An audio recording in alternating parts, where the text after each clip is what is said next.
Hello Info Pinoy NZ will share with you a small video. He will show you his short journey from riverton town to tuatapere. Come and join him on his happy journey. I hope you like the view where he will pass, and let's not forget that subscribe if you like it.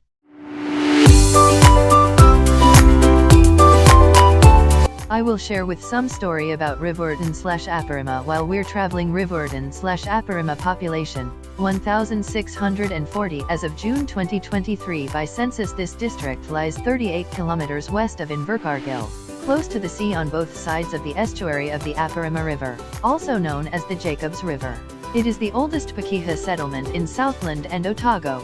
Before the arrival of Europeans, it was home to a substantial Maori pa called Aparima, the inhabitants attracted by the harbor and ample seafood. In the mid-1830s, Captain John Howell established a whaling station there. He took a Maori woman of high rank as his wife and thereby acquired a lot of land. Today, a large memorial beside the Aparima River estuary commemorates Howell. Farming has been the most important economic activity in the district, but there has also been timber and flax milling, gold mining and fishing. Chinese miners worked at Round Hill, about 300 were there in 1888. The port was active for commerce until a railway opened to Invercargill in 1879. Since then it has only been used for fishing and recreation. Riverton has kept many colonial buildings, and cribs, small holiday homes, have been built on the west side of the estuary, and at the rocks, on Howell Point.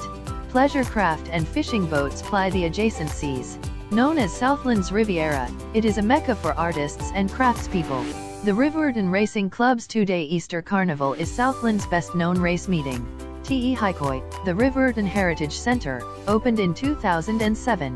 Riverton firsts as Southland's oldest Pakeha settlement.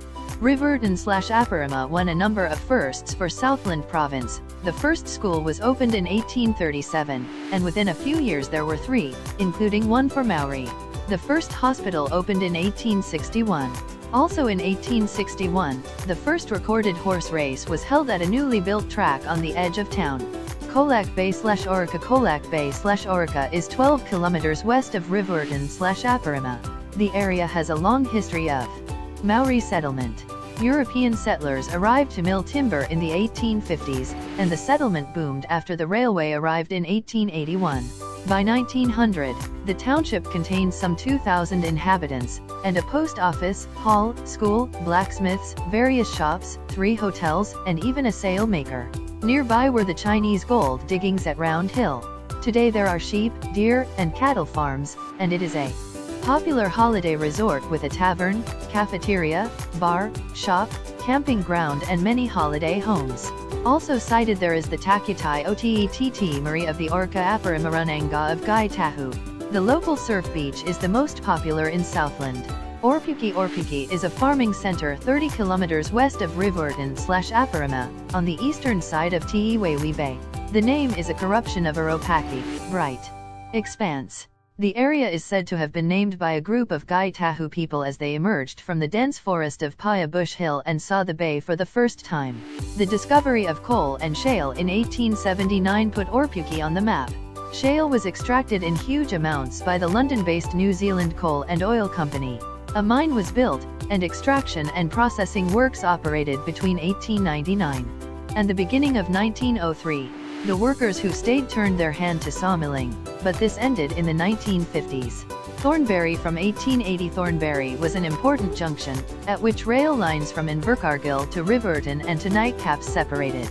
Its former dairy factory is now a tannery for slinkskins, baby lambskins, which are sent from all over New Zealand. Aparima River, formerly known as Jacobs River. This 104 kilometers river rises in the hills between Mossburn and Ojai, and flows into the sea through a large estuary at Riverton, still named for Jacobs River. It is Southland's whitebait river. Fisherfolk in their hundreds line the river upstream from Riverton during the season, seeking the tiny, tasty fish. Fishermen also catch brown and rainbow trout, flounder and mullet in the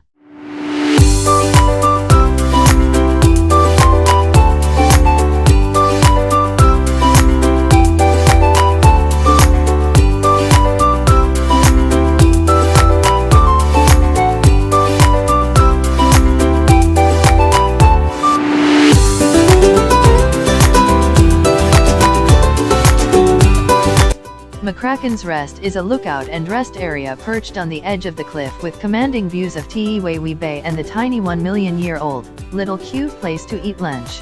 With a wide vista and ocean afar as the eye can see, this was by far the best spot to stop and get some fresh air. There are information boards and a sign pointing different directions. Totally stop here on the way through.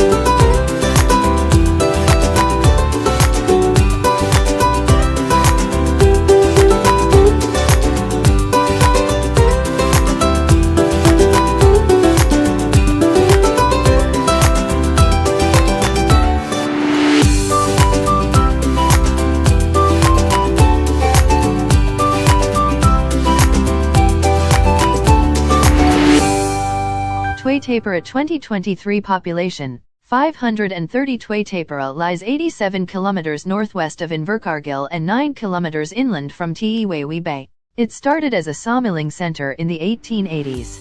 Through the 1920s and 1930s, 7 mills worked the timber from both the Longwood Range in the east and the Rowland Forest to the west. 2 sawmills still operate, but sheep, deer, dairying and potato growing are more important.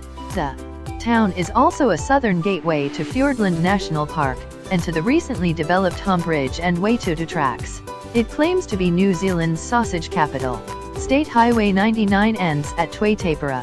North of Tuatapere, the western sector of the Southern Scenic Highway follows the Waiau Valley north to Teana.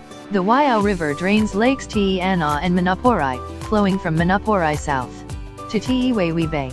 Salmon as well as trout are caught in the Waiau and its tributaries. Since the commissioning of the Manapōuri hydroelectric scheme, most of the Waiau's former flow has been diverted through the West Arm Power Station into Doubtful Sound. Pukemorie, 11 kilometers northeast of Tuatapere, serves local farms and is home to a sizable transport company. Nearby Arewa first developed when surrounding land was broken up for closer settlement after 1895.